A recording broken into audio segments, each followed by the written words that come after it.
Assalamualaikum warahmatullahi wabarakatuh. Hari ini saya akan menjelaskan tentang bab 6 keamanan siber internet security. Internet adalah semua masalah yang mencakupi keamanan transaksi yang dilakukan melalui internet. Umumnya keamanan internet meliputi keamanan browser, keamanan data yang dimasukkan melalui webform, otentik keseluruhan perlindungan data yang dikirim melalui internet protokol. Menurut teknologi, keamanan internet berlaku pada sumber daya yang spesifik dan standar untuk melindungi data yang dikirim melalui internet.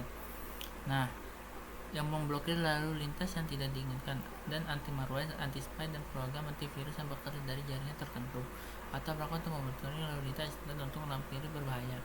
Keamanan internet umumnya menjadi prioritas utama bagi perusahaan dan pemerintahan, baik keamanan internet, melindungi keranjang keuangan, dan masih banyak hal lagi. Bisnis atau server, badan, perangkat keras jaringan. Terus macam-macam produk keamanan di internet. Pertama, antivirus. Antivirus itu untuk melindungi perangkat di program dari serangan dengan mendeteksi menghilangkan virus. Terus password manager. Password manager itu perangkat lunak yang membantu user menyimpan dan mengatur password. Biasanya menyimpan password encrypt dan membutuhkan pengguna untuk membuat master password. Terus lanjut ke suite security. Security itu mengandung suite firewall, antivirus, anti-spy, dan banyak lagi. Terus ada remedies. Remedies itu jaringan lapisan keamanan. ITP atau IP protokol dapat dijamin dengan menggunakan kriptografi dan protokol keamanan. Programnya mencakup security socket layer atau SSL. Digunakan untuk transport layer security TSL untuk lintasan web. Ada lagi internet protocol security IPsec. IPsec ini dirancang untuk melindungi TPC atau IP dengan cara yang aman. Salah satu atensi keamanan ini dikembangkan oleh Task Force Internet EATV. Ini menggunakan keamanan dan otentik pada layar IP dengan mengubah data menggunakan enkripsi. Terus ada macam-macam produk keamanan internet. Komponen dasar dari arsitektur keamanan IPsec dijelaskan dalam fungsi berikut. Ada 5. Pertama, protokol keamanan untuk AH dan ESP. Terus kedua, asosiasi keamanan untuk manajemen kebijakan dan mengolah lalu lintas. 3. Manual dan manajemen kunci otomatis untuk protokolan kunci internet. 3. Algoritma untuk autentikasi dan enkripsi. 5. Himpunan layanan keamanan yang disediakan pada layar IP termasuk kontrol akses, integritas dasar, proteksi terhadap reply dan kerahasiaan. Terus jenis-jenis firewall. 1. Package filter. Package filter itu ada generasi firewall pertama yang menggunakan proses lalu lintas jaringan pada paket-paket per paket. Pekerjaan utamanya untuk menyaring lalu lintas dari sebuah host remote IP sehingga diperlukan router untuk menghubungkan jaringan internet ke internet. Router ini dikenal sebagai screening router yang meninggalkan dan layar paket masuk ke jaringan. Terus ada ke stateful packet inspection. Dalam firewall, stateful yang Circus Level Gateway adalah server proxy yang beroperasi pada tingkat jaringan dari Open System Interconnection atau OSI.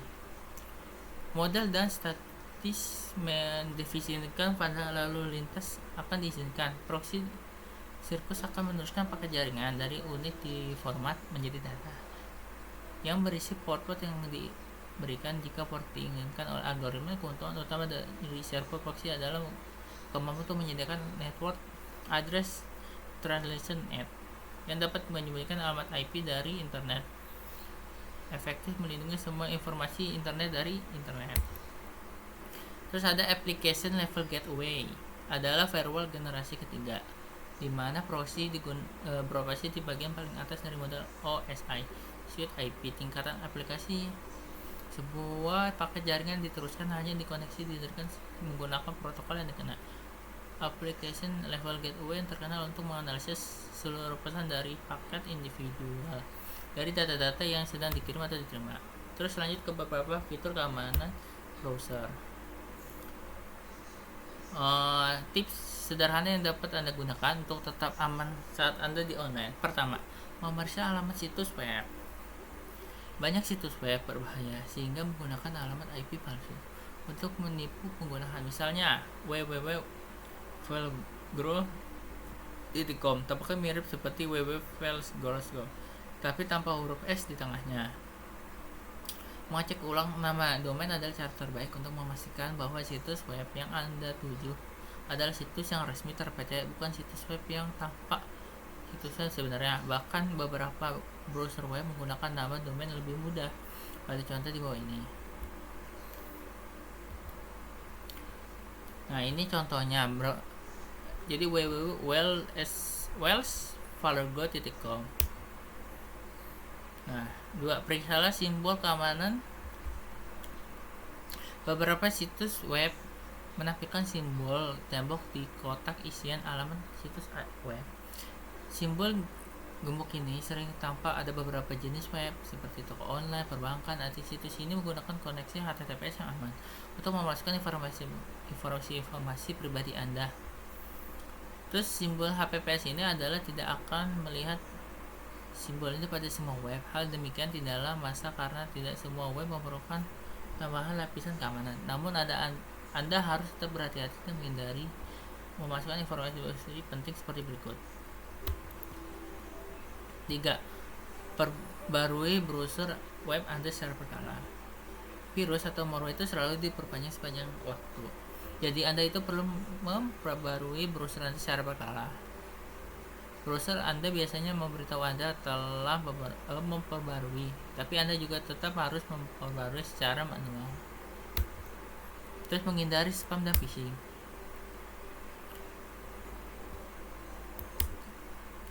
Nah, cara menghindari spam dan phishing itu persatu, filter spam. Filter spam itu kayak sistem biasanya ada terdapat di email. Nah, di email itu kan ada yang namanya filter spam. Nah, kita bisa menggunakan itu. Tapi sistem filter spam ini tidak 100% sempurna, sehingga kadang ada email yang asli bukan spam ditempatkan di tempat spam. Maka harus dicek secara berkala. Contohnya seperti ini. Ada banyak penyedia layanan email juga menyediakan fitur untuk menandai email sebagai spam. Contohnya tombol report spam pada yang Gmail. Hal ini membantu layanan filter jenis-jenis email di masa akan mendatang. 2. Menonaktifkan fitur tampilan gambar otomatis. Biasanya spam ini berisi gambar yang dilacak oleh pengirim.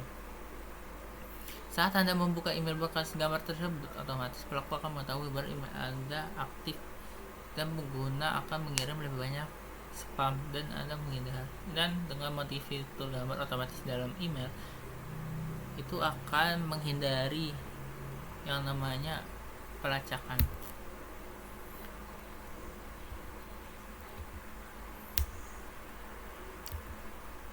Nah, caranya seperti ini ya. Pilih as before displaying external image, lalu check the sense seperti gambar berikut. Terus ini selanjutnya, setiap email yang Anda buka berisi gambar, maka emailnya akan mencegah gambar itu tampil secara otomatis.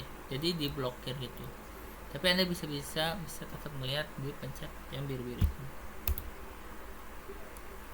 Terus phishing adalah pesan penipuan agar Anda dapat memberikan informasi penting atau rahasia. Biasanya phishing mengatasnamakan dari pihak bank atau instansi resmi lainnya menyuruh Anda untuk memasukkan ulang password, verifikasi tanggal dan nomor kartu kredit. Pesan phishing tersebut tampak pada pertama. Sangat mudah bagi pelaku untuk membuat detail informasi yang sangat mungkin. Terima kasih. Sekian dari saya. Assalamualaikum warahmatullahi wabarakatuh.